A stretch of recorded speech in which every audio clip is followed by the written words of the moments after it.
found it really interesting that he was, going back after his family and that he had this selective mutism. So selective mutism, if it is not caused by a language deficit. So some kids that develop this selective mutism where they just stop talking. So they have the ability to because they're old enough to and they have before, and then all of a sudden they become mute. A lot of kids that develop that is because they have an actual speech problem like a lisp. Something that is impairing them and they're getting teased.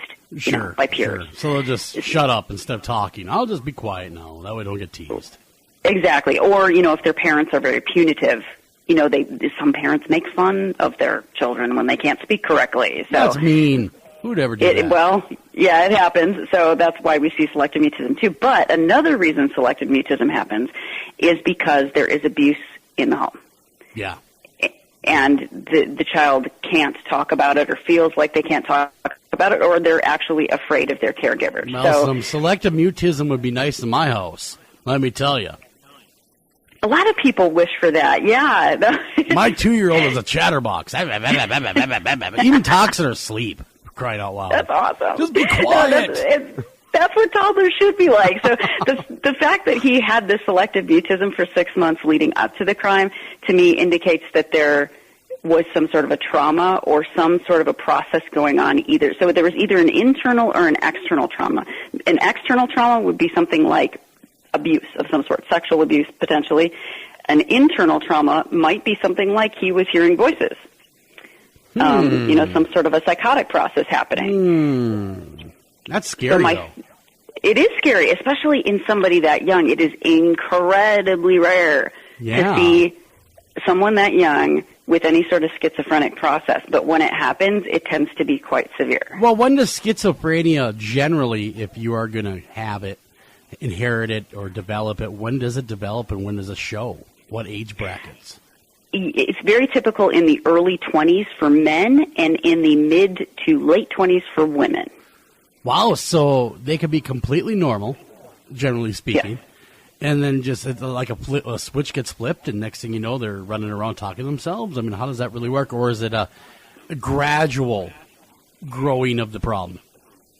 I can't, mention any names, but one of the most tragic, I felt, cases that I ever saw was while I was still in school. It was an undergraduate who came to the counseling center. And when you first see symptoms, it's actually called schizophreniform disorder because they don't meet criteria yet. So it was the first several months, and he was referred to the counseling center because he had left macaroni and cheese on the stove to the point where it started a fire in his apartment complex because he literally forgot about it. And campus security had found him on the campus burying dead birds. Well, they are dead. I mean, he wants to do a proper burial.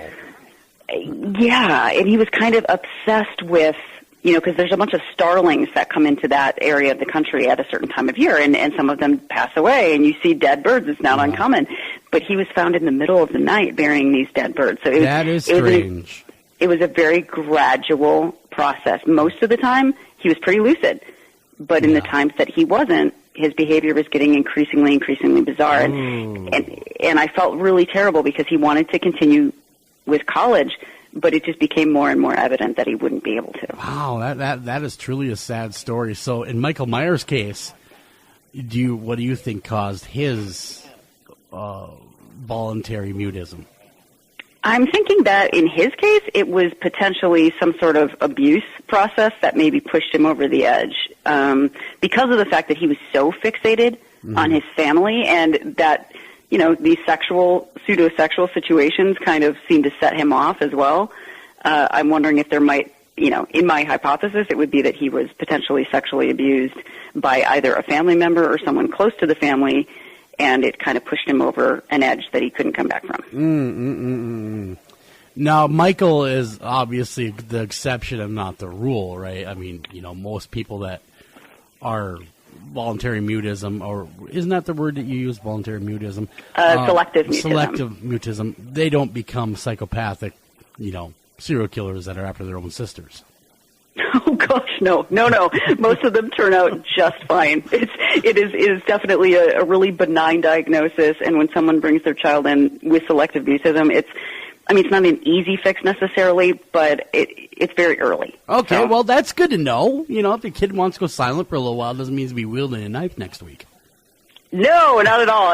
But it does mean that they should see somebody. I really want to point that out. Yeah. Really. I mean, if somebody has a child that is speaking like a toddler and is blah, blah, blah all the time, and then they just stop speaking, bring them in to see that's somebody. a good point. Very, very good point. Okay, to wrap up Michael, what would the rest of your analysis be on him if he were a real serial killer out there actively?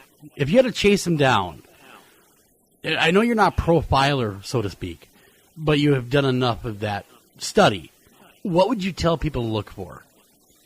He's definitely not going to stray far from his comfort zone. He doesn't know anything else. He was locked up at age 6. So my guess is that he's not going to be necessarily traveling the country. He shouldn't know how to drive a car. I mean, if he was a real, you shouldn't really know how to drive a car, at least not very well. He wouldn't have a lot of skills to take care of himself, i.e., killing a dog to eat it. He doesn't have any skills. He would stand out and he would go back to where he came from. He's kind of like the horror movie equivalent of Rain Man. Kinda, yeah. He was locked up at 6. I mean, he doesn't know how to do anything for himself. Yeah, I'm a really good driver. I'm an excellent driver. You remember, we actually watched, it just happened to be on Halloween, and we watched H2O, the 20th anniversary one. Oh, yeah. Mm-hmm. Which was not bad. It had actually quite a bit of star power, a lot of big names in it, and it was interesting enough. I had never seen that before. But at the very, very end, when she finally gets him, right? He is reaching out, and there's to him and or to her. I mean, there's a moment of love. Yes, there's a moment where they connect, and then, of course, she lops his head off. Don't kill me, sissy. Don't kill me. Which was probably wise on her part. I'm thinking 20 years of hiding and changing her name and having awful, terrible nightmares and taking antidepressants and what else was she taking? Percocet and whatnot. She was all over the board. She had a lot of issues. Well, before we go, though, what would be the treatment that you would give someone like that after they're apprehended? Well, he'd need to be in a lockup facility, and my guess is that he would have schizoaffective disorder, antisocial personality disorder, and rule out childhood sexual abuse. So he would be put through the full gamut of state hospital treatment, which would be groups and individual sessions pretty much every day, all day. Wow, would you want to be a group of Michael Myers doing group therapy? I have been in groups with people like Michael Myers. I mean, Take that damn mask off. Yeah. You're not William Shatner. I have said weirder, so it's not. Yeah, I've had to stop people from playing ping pong with imaginary partners. It just, So there are people that do exist in the world, generally speaking, that can exhibit a Michael Myers type personality. Oh, yeah, definitely. That's why I so liked profiling him, because there were some pieces, at least that John Carpenter put in there, like the selective mutism. There were pieces that hinted at something a lot deeper. And the fact that he was so focused on his family, that is the type of patient that you see in like a state hospital system. Wow, that's Why scary. would he have wanted to wipe out his family? Because I know you made a big point of that in your article.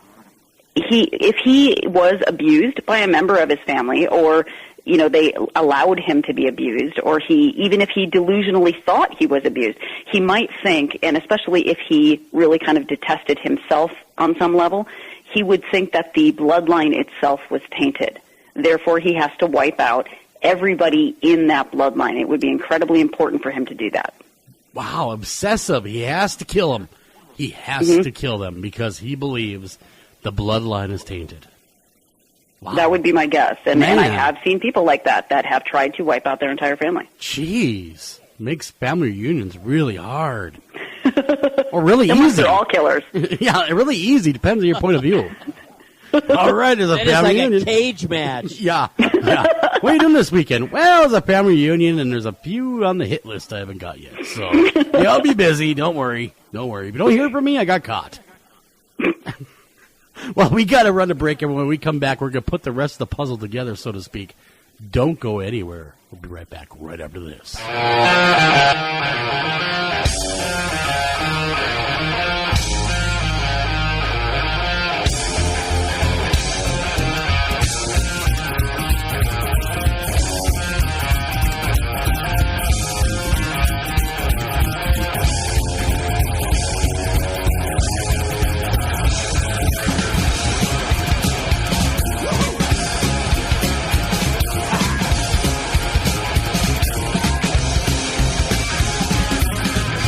Hi, Tom Bodette.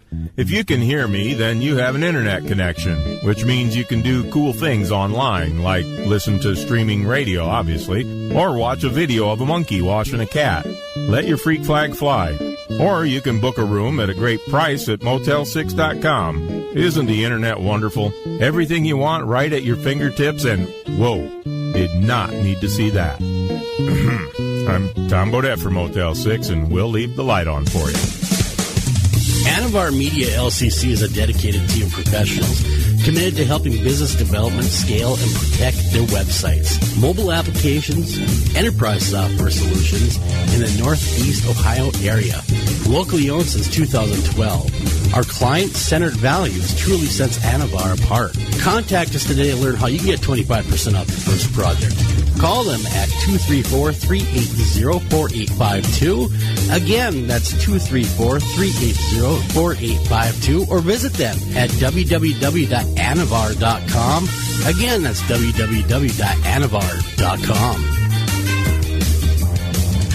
Hi, I'm Kip Parker. And I'm Charlie Parker. And we're the Parker Brothers. Hey, Charlie, what's missing from our game catalog? I don't know, Kip. Tell me. Well, you can't talk to the dead. You sure as hell can. That's why we got this brand new game called Ouija. Ouija? Well, break that down for me. That's Wii because you're having a great time. And G, it's because G, aren't you having a blast because you're having a good time with the Wii? It looks like it smelled like a Chinaman got caught in there. Don't question it. Well, Ouija, Kip, tell me about it. Well, inside the package comes a flat board with all the letters of the alphabet, numbers from 0 to 9, and a yes-no written out by itself. Well, that sounds like a lot of stuff going on. That's got a lot of stuff going on indeed, Charlie. It also comes with this planchette, which hovers over the letters the dead are trying to tell you. Well, how does that work, Chip? Well, you ask the question, and then the dead move your hands in the direction of the answers. That sounds like a heck of a way to find Grandpa's slave money. Turns out it was in the attic. But the questions don't have to be as serious as slavery. You can also find out if Sally's got a crush on you. The dead like to answer all sorts of trivial questions. Feels like they'd have better things to do with their time, Kip. No, lost souls are lost forever, and they're really glad to help. Well, gee, Kip, can't you just get any sort of board with numbers and letters and talk to the dead? The dead prefer quality like anybody else. Quality you can only find at Parker & Parker. The Ouija board, brought to you by the Parker Brothers, available in both white and colored walworts. Separate but equal savings. You're listening to After Hours AM, the best in alternative talk radio. If you got a question for our guest tonight, email that to afterhoursam@gmail.com. Feeling social? Join the After Hours AM, America's Most Haunted group on Facebook. The coolest Facebook group anywhere.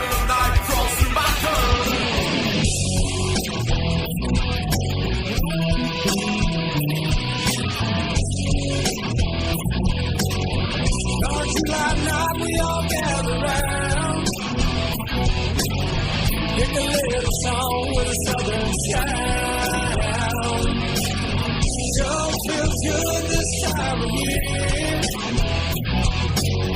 Take a little bit by the old kid. And welcome back to After Hours AM. I'm your host, like always, Joel Sturgis, and right along with me, Eric Olson. And Eric, now Clarissa, she's going to put the picture together for us, totally, on the next one. Who was the next killer that you chose to profile from Hollywood? This was a hard choice. There were definitely a lot of contenders, but the one that I felt would be the most interesting profile was actually John Jigsaw Kramer from Saw. Really? Okay, yeah, he seems like a thinking man's mass murderer. Yeah, that's what was so intriguing about him. And the part that's kind of difficult is that if you've only seen the first Saw movie, you might be a little bit lost because they really didn't do a lot of his backstory until the second movie. No, they didn't do a whole lot of anything. He was the body laying there motionless for the whole duration of the movie. But my God, was that good? Was it not? I'm sorry. That was a good movie. Well done. That was a very good movie. The first one was really good. Second one was decent. And it had philosophical, or moral depth to it. But pretty quickly the series descended into torture porn. In fact, that's where the term was invented. It was did. Torture porn. Yeah, it kind of did become torture